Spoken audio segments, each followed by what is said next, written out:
Grandes coisas estão por vir, grandes coisas vão acontecer neste lugar.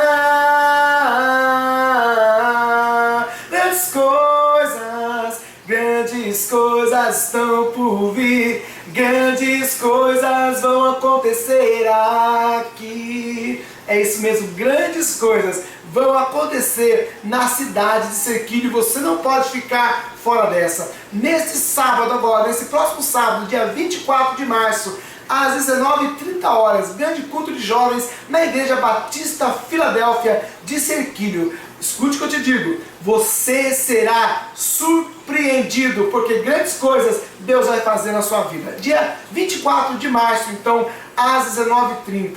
E teremos também no dia 7 de abril um grande culto de mulheres na Igreja Batista Filadélfia, com a presença da cantora Sui Bertual, que lançou agora há pouco tempo o seu CD e estará louvando ao Senhor conosco. Venha participar, você mulher, aqui da cidade de Serquilho, da cidade de Tietê, da cidade de Boituva, Laranjal Paulista, vem aqui conosco louvar o nome do Senhor. E muito mais o Senhor tem para fazer. No dia 27 de abril, teremos também, lá no Teatro Municipal de Serquilho, a peça A Senha, com a cia de teatro Jeová Nissi. Meu irmão, será uma bênção. Deus irá falar tremendamente ao teu coração.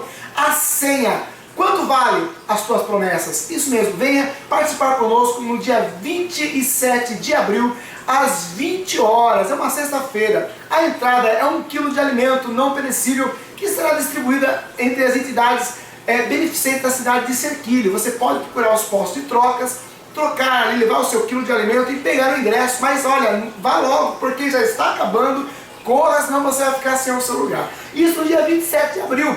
Mas no dia 28 de abril, no sábado, nós teremos a presença, será uma noite maravilhosa, a presença do cantor Robson Monteiro, contando o seu testemunho, contando aquilo que Deus fez na sua vida, ele com a sua esposa, seus filhos, estará louvando ao Senhor aqui conosco, na Igreja Batista Filadélfia de Serquilho. Grandes coisas Deus vai fazer na sua vida. Dia 28 de abril, às 19h30 também, nós estaremos ali louvando ao Senhor. Eu espero você, venha conosco, porque grandes coisas estão por vir, grandes coisas vão acontecer aqui.